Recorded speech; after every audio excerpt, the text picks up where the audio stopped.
Olá, seja bem-vindo ao Sala de Visitas, que hoje vai falar sobre esquizofrenia, um transtorno psiquiátrico que afeta cerca de 1% da população.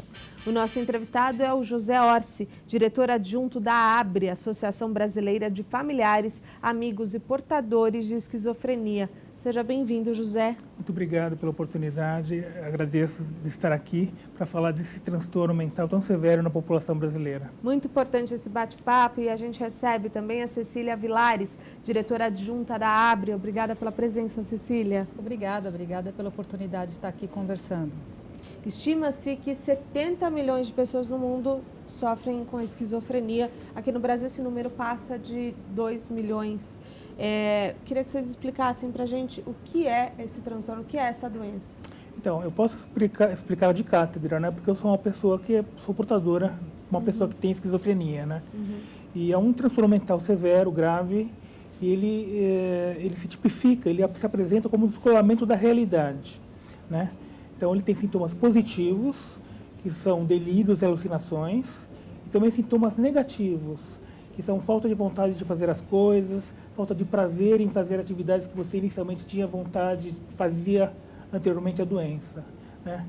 Agora, como ela se manifesta? Como essa doença se manifesta? Quais são os principais sintomas?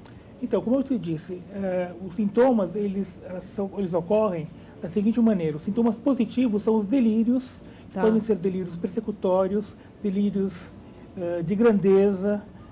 A pessoa, por exemplo, que tem essa doença, pode se imaginar que é um grande herói nacional, ou Jesus Cristo, ou Adão, ou um personagem bíblico, ou se não, alucinações, que podem ser auditivas, visuais, ouvir vozes, ver vultos, ouvir imagens, podem ser inclusive gustativas, táteis.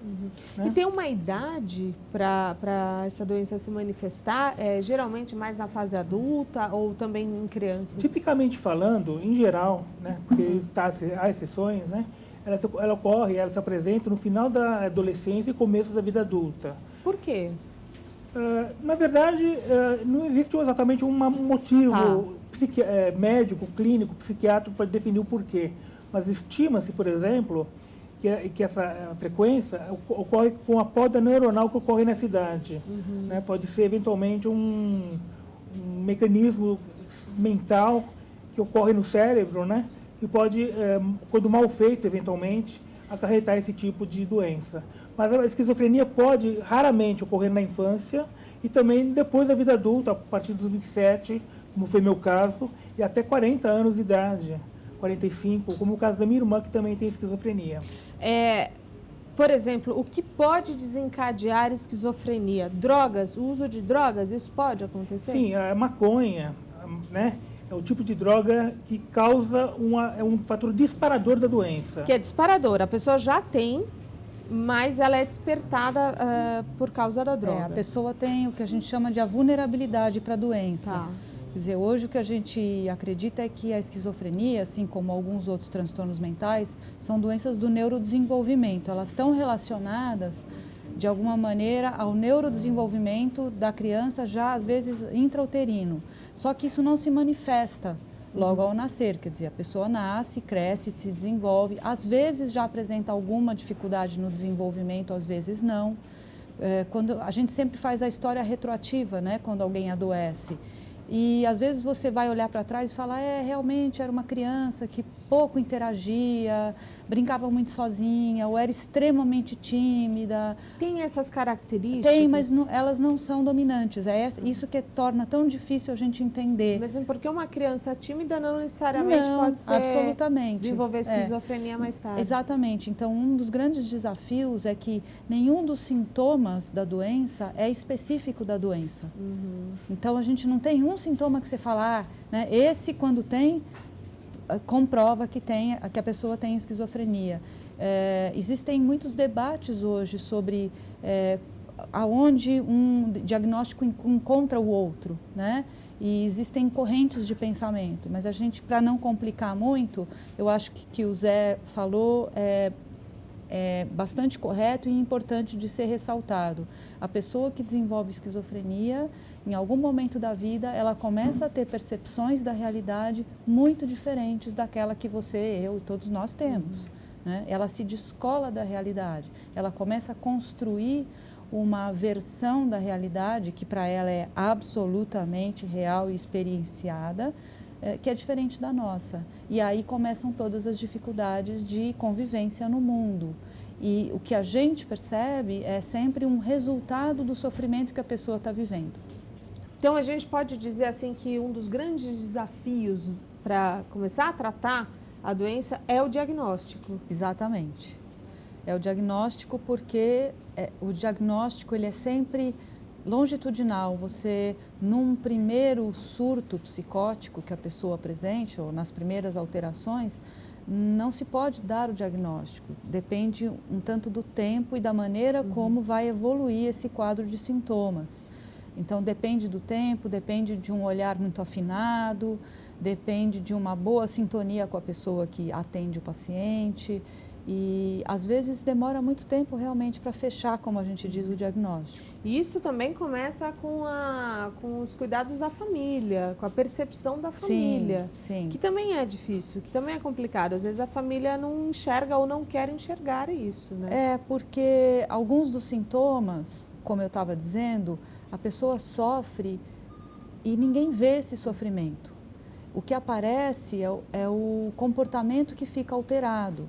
E a alteração do comportamento num adolescente dá margem a muitas interpretações possíveis, né? Inclusive a rebeldia do adolescente. Faz às vezes parte daquele quadro. Que faz parte daquele momento. Às vezes é uma família que já tem dificuldade de conversar, de se entender, mas também às vezes não. Às vezes é uma família onde tudo vai bem e alguém começa a mostrar esses sintomas. Então, Zé, é difícil. Como foi com você isso? Como foi perceber isso? Quem percebeu? Então, na verdade, eu venho de uma família que tem a esquizofrenia quase como um paradigma. Porque meu pai tinha esquizofrenia e a mãe dele também tinha esquizofrenia.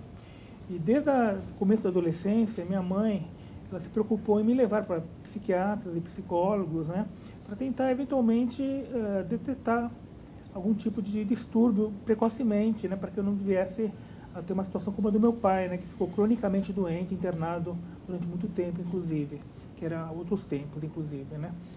E, na verdade, comigo aconteceu já aos 26 anos, como eu disse. Tá. Eu sempre fui uma pessoa retraída, mas, apesar de ser retraída, eu tinha muitos amigos. Estudei num colégio tradicional, consegui fazer um curso de engenharia, me formei, arranjei emprego.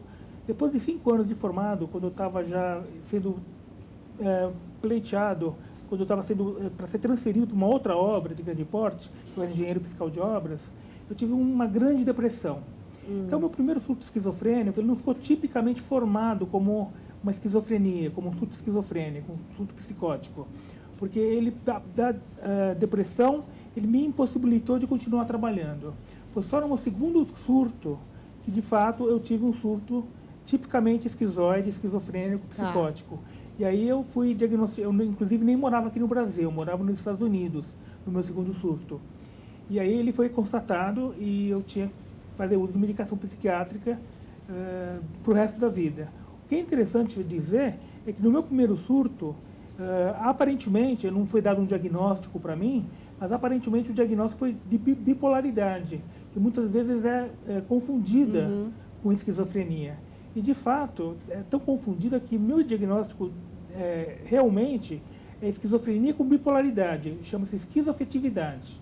É um tipo de mescla entre essas duas transtornos mentais. Agora, quais são os tratamentos que existem para a esquizofrenia e quais são os avanços que a gente vê? Porque você falou, Zé, do seu pai, que era uma outra época, ficou internado um tempo. Isso vem avançando, né? Sim. A gente tem o tratamento medicamentoso de base para, vamos dizer, grande maioria, se não para todos. Que é fundamental. Sim, fundamental. Algumas pessoas conseguem, ao longo do tempo, diminuir a dose de medicação e, eventualmente, parar uma medicação quando já não existem mais nenhum sintoma ou a pessoa está bastante bem equilibrada, mas isso seria uma minoria dos casos, né? A grande maioria, e de fato aqueles que nós como profissionais acompanhamos na clínica, são pessoas que vão precisar de uma medicação para justamente ajudar a controlar o que a gente chama sintomas positivos, que embora tenha esse nome, não tem nada a ver com ser bom. Né? A gente chama de positivo porque essa pessoa está tendo uma experiência da realidade alterada e está vendo ou ouvindo ou pensando, tendo pensamentos e fazendo conjecturas e tomando atitudes a partir dessa visão alterada da realidade. Né? Então, estão lá alguns elementos que não deveriam estar, digamos assim. Então, os medicamentos são, sim, importantes, mas, e aí é que é muito importante frisar, não para aí, né? Porque a medicação, ela dá uma amenizada nesses sintomas e aí a pessoa tem que lidar com uma série de questões, de ter parado a vida, de ter perdido os amigos, de ter cortado relações, cortado vínculos, desistido de coisas, se atrapalhado, brigado com pessoas. E tudo isso deixa um sofrimento muito grande. Até entender o que está acontecendo, né, Zé? O primeiro surto, na verdade, ele é muito desestabilizador e as pessoas, como não vivenciaram, mesmo na minha família, que já teve o caso do meu pai, né, demorou-se vários anos até que caísse a ficha, né, até que eu mesmo me conscientizasse de que eu tinha um transtorno mental. E mesmo minha mãe, que conviveu com meu pai doente durante muitos anos, né, ninguém na família cogitou que eu tivesse de fato herdado essa doença do meu pai, né? Agora, como disse a Cecília, é muito verdadeiro isso, a abordagem ela é basicamente medicamentosa para o resto da vida. Uma minoria, 13%, estatisticamente falando, consegue prescindir da medicação, que quando os sintomas são rescindidos, né, acabam e não voltam a ter novas crises. Mas a grande maioria tem que tomar essa medicação com controle, acompanhamento psiquiátrico de tempos em tempos, de 3 em 3 meses, como é o meu caso, e um tratamento psicoterapêutico também. Né? Eu acho que só o medicamento químico, só a química, né? Porque é uma disfunção neuroquímica do cérebro, a esquizofrenia, basicamente falando, pela medicina, eu acho que é importante um tratamento psicanalítico, psicoterapêutico, porque a voz da pessoa que tem esquizofrenia é muito importante, o processo de conscientização, de entender como você vai conviver com a doença, porque depois que ela aparece, você tem que ter uma postura, muitas coisas caem por terra. Algumas pessoas ficam, inclusive, inabilitadas de fazer algumas atividades que conseguiam fazer antes da doença e que depois do surto tem mais dificuldades, porque tem os problemas cognitivos que acabam acontecendo. Sim, tem que saber enfrentar. Sim. Mas a gente vai falar mais sobre esquizofrenia daqui a pouco, no próximo bloco. Vamos fazer um rápido intervalo. Já voltamos com o Sala de Visitas.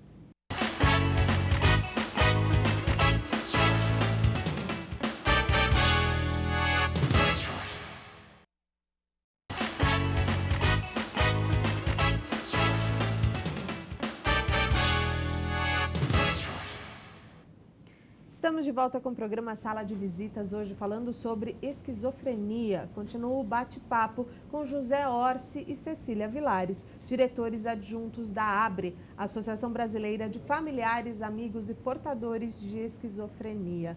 Bom, a gente estava conversando aqui sobre o pós-primeiro surto, né? Entender a vida depois que você se compreende, se entende como esquizofrênico. Isso é bem complicado, né? Você ter que redesenhar a vida, ter que mudar tudo e reaprender a viver. É isso? Isso, é muito sofrido. As pessoas têm um longo processo de aceitação, que na maioria dos casos leva anos e anos, que vai sendo acompanhado por o que a gente chama de uma desmoralização. Porque, ao contrário das outras doenças graves ou pessoas que são gravemente acidentadas e que têm que também reprojetar a sua vida, a pessoa que sofre com a esquizofrenia, ela não é acolhida da mesma maneira, ela não tem o apoio tão próximo e a compreensão da sociedade e da família e dos amigos. Normalmente é uma pessoa que vai ficando isolada, ela vai realmente perdendo os vínculos. E que vai piorando a situação. Que vai piorando a situação, porque esse sofrimento com o que a gente chama o preconceito ou o estigma da doença, ele causa tão ou mais sofrimento do que os próprios sintomas. E aí isso impede normalmente a pessoa de conseguir levar adiante muitos dos seus sonhos. Claro que a doença atrapalha, né? Eu acho que não seria correto dizer que é só porque não existe compreensão. Não, a própria doença atrapalha a pessoa de pôr em prática aquilo que ela almeja fazer, sim. Porém, o isolamento que vai acontecendo na vida da pessoa causa um sofrimento gigantesco. E para isso é fundamental a informação, né? E a ABRE está aí para isso.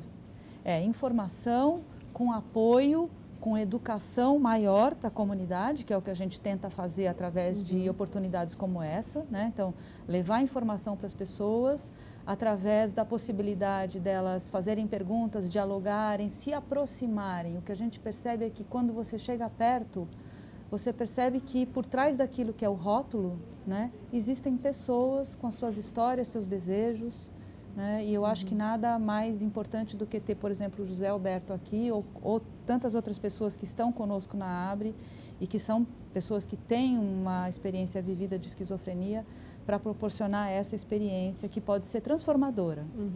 Zé, dá para falar que quem tem esquizofrenia pode viver uma vida normal? Então, é um desafio, Tá. não é uma coisa fácil, como disse a Cecília, porque uma vez superados os sintomas, você, uma vez equilibrado a mão, o tratamento medicamentoso, uma vez que você está inserido num sistema psicossocial para o tratamento da doença, tem o segundo momento, que é a reinserção social, reinserção profissional e lidar com preconceito e estigma. Então, existe, por exemplo, muitas pessoas que têm esquizofrenia ou transtornos mentais, que elas omitem e escondem isso. Numa entrevista de trabalho, com amigos não muito próximos, os muito próximos vão acabar sabendo da doença, evidentemente, né? Mas existe uma vergonha muito grande, porque a esquizofrenia, para muitas pessoas, mesmo para a própria família, parece que é uma doença que tem a ver com, por exemplo, preguiça.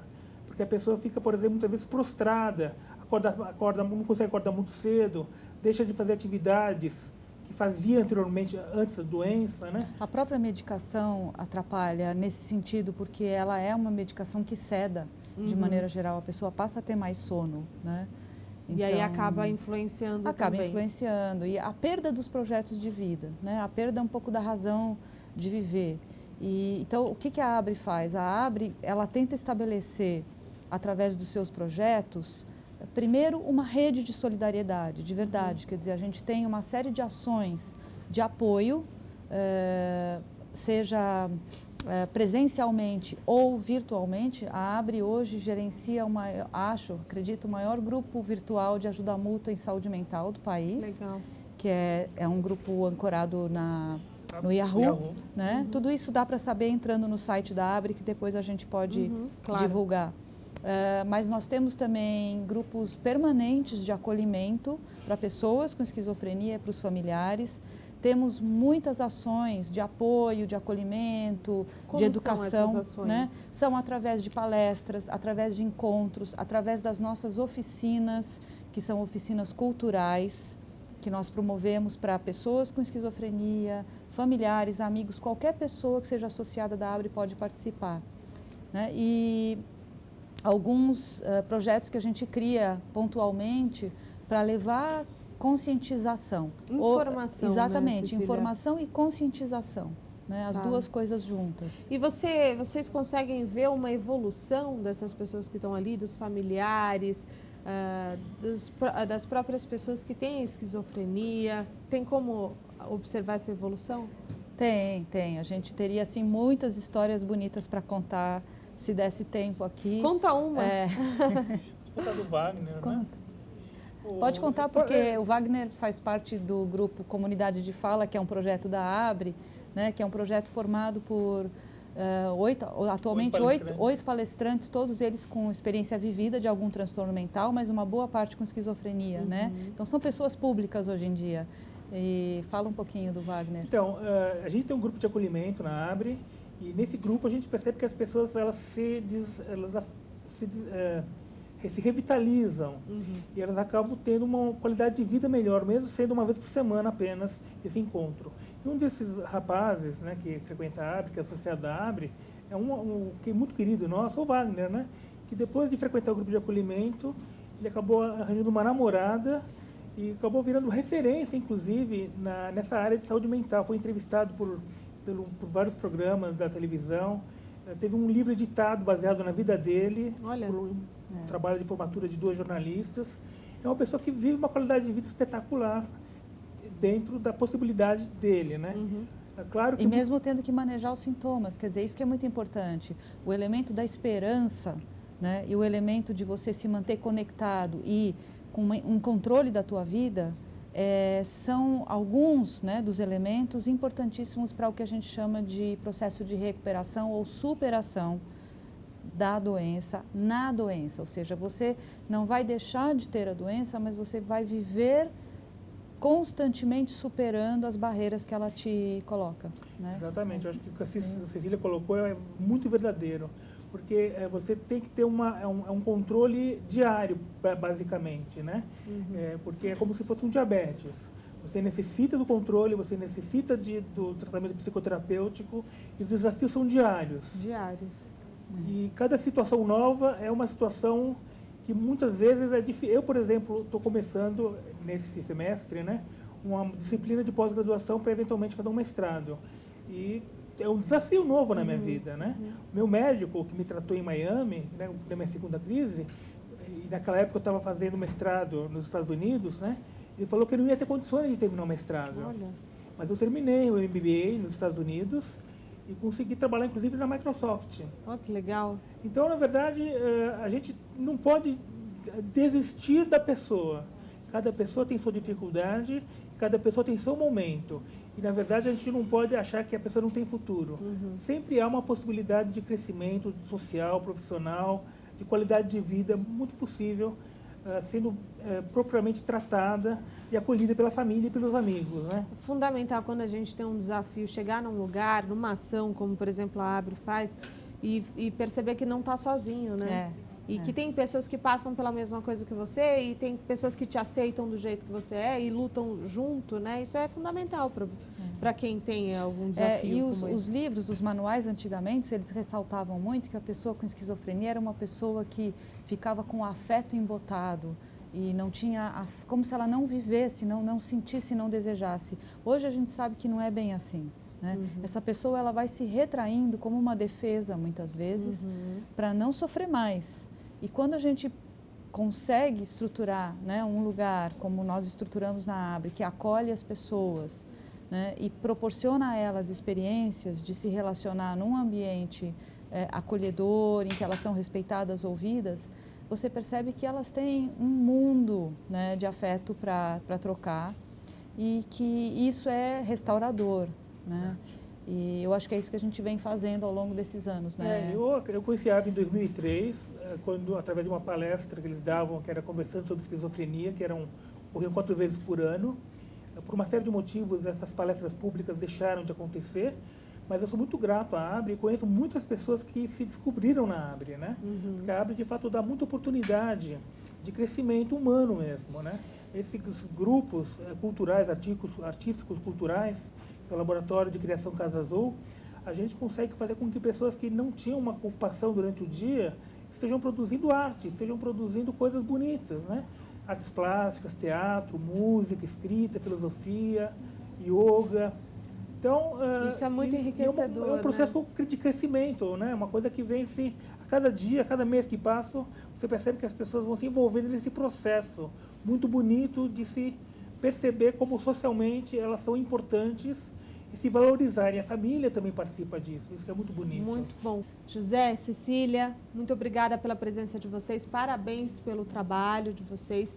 Queria deixar algum contato, o site da Abre, para quem quiser conhecer mais? Claro, para quem quiser conhecer mais a Abre, o site é www.abrebrasil.org.br. E para entrar em contato com a Abre, a melhor maneira é através do Fale Conosco, que o e-mail é abre@abrebrasil.org.br. Obrigada, Zé. Muito obrigado, eu que agradeço. Obrigada, nós é que agradecemos. Tá certo. Obrigada a você que nos acompanhou em mais uma edição do Sala de Visitas. Até o próximo programa. TV Câmara São Paulo, informação para a cidadania.